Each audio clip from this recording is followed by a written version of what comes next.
met ses bijoux, ses chinchillas. Et puis à minuit, la grande Zoa. Alors après la tenue du soir, nous allons nous intéresser aux ongles. Alors vous faites les ongles, hein, vous vous dites, bon, il n'y a aucun problème. Effectivement, la plupart du temps, rassurez-vous, il n'y a aucun problème. Cependant, dans certains cas un peu exceptionnels, il faut faire très attention. Aux produits que vous utilisez, et puis surtout à la manière dont vous allez enlever ce fameux vernis à ongles. C'est ça votre sujet. Alors, en fait, c'est l'Agence nationale du médicament qui nous dit attention aux faux ongles. Pas au vernis habituel, mais aux faux ongles. Faux ongles. Oui, parce que cette pratique peut comporter des risques. Alors les faux ongles, qu'est-ce que c'est? Il y a deux techniques utilisées principalement, soit une petite prothèse, une capsule en plastique qu'on va coller sur le vrai ongle, un peu comme la prothèse dentaire que l'on va coller sur la dent, la petite facette dentaire que l'on colle sur la dent pour avoir une dent plus jolie, d'une forme plus jolie. Et autre technique aussi, ce sont les ongles qu'on fabrique avec une résine ou un gel que l'on va poser directement sur le vrai ongle, qu'on va façonner sur le vrai ongle. Alors bien sûr, dans ces techniques-là, il faut auparavant limer l'ongle, préparer. On utilise plusieurs produits, plusieurs techniques pour travailler. Et donc les autorités de santé, dans un rapport récent, nous disent attention, ces techniques et ces produits peuvent comporter des risques. Quels sont-ils? Réponse en images. Oui. Et oui, parce que forcément, on a tendance en fait à se dire qu'il n'y a aucun problème, on peut mettre ce qu'on veut, mais sauf qu'il est vivant celui du dessous. Et donc comme il est vivant, si on met un produit qui risque, qui est abrasif, qui risque de le détruire, le petit cuticule là, s'il meurt, après pour le récupérer, Tintin. C'est parti pour le sujet. Regarde.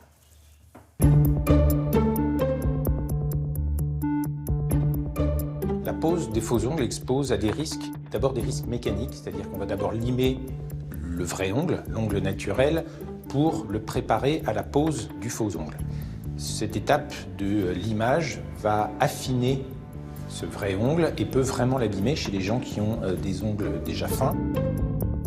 Alors j'avais un mariage et j'ai voulu me faire poser des faux ongles. Ça m'a abîmé mes ongles. Je suis obligée de faire un traitement pour les faire pousser plus rapidement et surtout qu'ils durcissent parce que j'ai perdu toute la qualité des ongles que j'avais avant.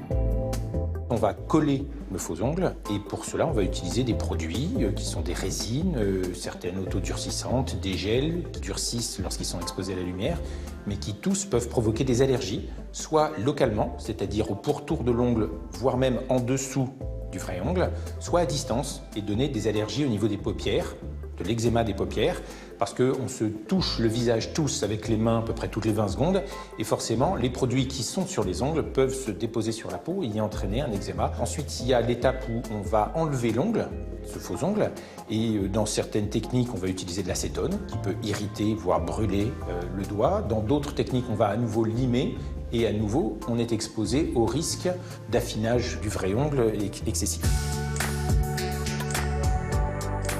L'utilisation de la technique des capsules, qui n'est plus tellement utilisée en France, expose à certains risques de manière plus importante que les autres techniques. Ces prothèses créent un phénomène d'occlusion qui fait que le risque d'infection est plus élevé, le risque de macération et donc de destruction du vrai ongle est plus élevé, un risque de fracture de ce vrai ongle aussi si cette prothèse est trop longue. Et c'est pour ça qu'on recommande de ne pas les porter plus de 48 heures, ce qui est très court quand même pour une technique qui représente un certain coût. Les autres techniques, qui sont constituées essentiellement de l'utilisation de résines autodurcisseuses et de gels qui durcissent à l'exposition à la lumière, permettent de garder les faux ongles 3 à 4 mois. Et on recommande ensuite de faire 1 mois de pause au sens de rien poser. Ensuite, on peut à nouveau en faire appliquer. Mais l'aspect le plus important, c'est de les faire poser par un professionnel aussi qualifié que possible, parce que c'est ça qui fait la différence. Plus le professionnel est expérimenté et plus les risques sont diminués, ce qui permet éventuellement de continuer à garder ses ongles un peu plus longtemps que les 3-4 mois. Nous voilà bien renseignés. Moi, je sais que j'ai déjà trouvé un petit modèle en strass très violet, très sympathique. Oui, ça, vous allez à merveille. Comment on va faire, parce que tout le monde va aller se faire des faux ongles. C'est le conseil pratique. pour éviter les Alors, problèmes? ce que disent finalement les dermatologues, c'est bon, attention aux tarifs. Alors, c'est vrai que les tarifs sont un peu élevés, c'est quand même des faux ongles qui vont durer plusieurs semaines. Grosso modo, les tarifs, c'est entre 50 et 80 euros. Attention à ne pas aller vers des tarifs plus bas, parce que là, vous aurez forcément des produits peut-être de moins bonne qualité, plus agressifs pour la peau, plus allergisants. Donc, voilà, attention à ne pas aller vers les tarifs les moins chers pour avoir des meilleurs produits. Est-ce qu'il existe des situations dans lesquelles il Oui. ne faut absolument pas mettre de faux ongles? Alors, c'est ce que demande l'Agence du médicament dans ce rapport publié récemment. Ne pas porter de faux ongles quand on a moins de 16 ans parce qu'il faut attendre la maturité de l'ongle. Attention à la grossesse, qui est une période où on évite de mettre des produits toxiques, éventuellement toxiques ou allergisants sur soi. Par exemple, quand on doit être opéré, il ne faut pas porter de faux ongles parce qu'il faut qu'on vous mette éventuellement un petit appareil sur le doigt un capteur. pour Et avec le faux ongle, mesurer ça les capte gaz plus du rien. sang. Et puis bien D'accord. sûr, quand on a des problèmes aux ongles, des ongles abîmés, des ongles fragiles, on ne porte pas non plus de faux ongles. Merci Brigitte.